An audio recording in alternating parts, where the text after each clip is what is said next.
வழியே நானும் நடந்தான் உயர்வுகள் என்னை வந்து சேர்ந்திடுதே.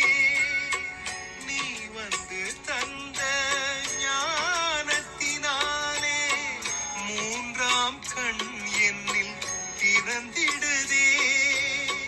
மூன்றாம் கண் என்னில் திறந்திடுதே. ஓம் சாந்தி. 12/2/2025 காலை முரளி. ஓம் சாந்தி. பாப் தாதா, மதுவனம். சாராம்சம்: இனிய குழந்தைகளே, நீங்கள் மிக பெரிய இரத்தின வியாபாரிகள்.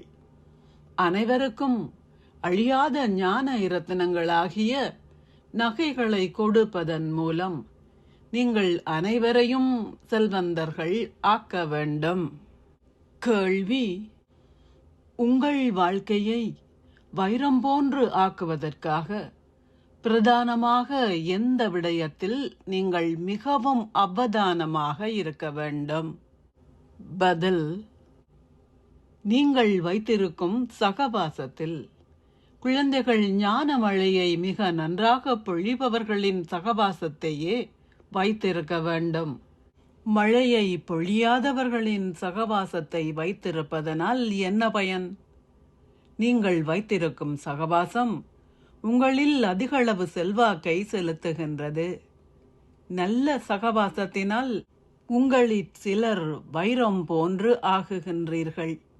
ஏனையோர் வேறு எவரோ ஒருவரின் சகவாசத்தை வைத்திருப்பதனால் ஊழாங்கற்களை போன்று ஆகுகின்றார்கள்.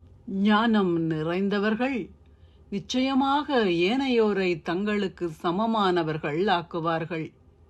அவர்கள் தாம் வைத்துள்ள சகவாசத்தில் மிகவும் கவனமாக இருப்பதனால் தங்களை கவனித்துக் கொள்வார்கள். ஓம் சாந்தி. தாரணைக்கான சாராம்சம்: 1. தந்தை உங்களுக்கு கற்பிப்பதற்கு பிரதியுபகாரமாக மலர்கள் ஆகி காட்டுங்கள். முயற்சி செய்யுங்கள். இறை குலத்தின் பெயருக்கு அவதூறு ஏற்படுத்தாதீர்கள். ஞானம் நிறைந்தவர்களினதும் யோகிகளினதும் சகவாசத்தை மாத்திரமே வைத்திருங்கள். 2. நான் என்ற உணர்வை துறந்திடுங்கள். அகங்காரமற்றவர் ஆகி ஆன்மீக சேவை செய்யுங்கள். சேவை செய்வதை உங்கள் கடமையாக கருதுங்கள். அகங்காரம் கொள்ளாதீர்கள். ஆசீர்வாதம்: நீங்கள் உண்மையாக மரணித்து வாழ்ந்து தூய நோக்கங்களுடனும் மேன்மையான உணர்வுகளுடனும் வீணானவை அனைத்தையும் மாற்றுவீர்களாக. பாப்தாதாவின் ஸ்ரீமத் என்னவென்றால், குழந்தைகளே, வீணானவை எதையும் கேட்காதீர்கள், அல்லது வீணானவை எதையும் பேசாதீர்கள், அல்லது வீணானவை எதையும் சிந்திக்காதீர்கள். எப்போதும் தூய உணர்வுகளுடன் சிந்தித்து புண்ணிய வார்த்தைகளை பேசுங்கள். வீணானவற்றையும் தூய நோக்கங்களுடன் கேளுங்கள். மற்றவர்களுக்காக தூய சாதகமான எண்ணங்களை கொண்டிருங்கள். அவை வார்த்தைகளின் பின்னாலுள்ள நோக்கங்களை மாற்றும். சதா உங்களின் நோக்கங்களையும் உணர்வுகளையும் மேன்மையானவையாக வைத்திருங்கள். உங்களை மாற்றுங்கள். மற்றவர்களை மாற்றுவதை பற்றி சிந்திக்காதீர்கள். தன்னையே மாற்றுவது மற்றவர்களை மாற்றுவதாக அமையும். இதில் நான் முதலில் இருக்க வேண்டும். மரணித்து வாழும் இந்த வாழ்க்கையில் மட்டுமே களிப்பு உள்ளது. இது மகாபலி எனப்படுகின்றது. இதில் சந்தோஷமாக மரணியுங்கள். இவ்வாறு மரணிப்பது வாழ்வதாகும். இதுவே உண்மையான வாழ்க்கை தானம் ஆகும்.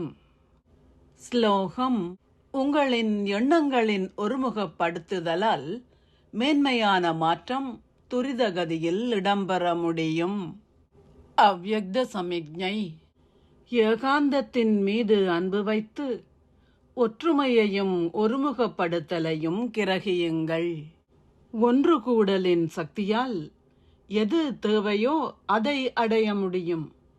ஒன்று கூடலின் ஒற்றுமையின் ஞாபகார்த்தம் பஞ்ச பாண்டவர்கள் ஆகும்.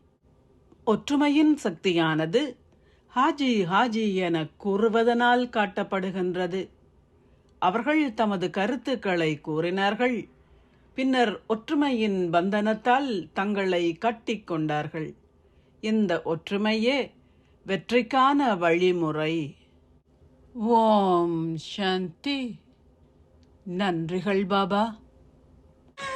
ஒரே பார்வையில் என்னை மாற்றியே தினம் தினம் வந்து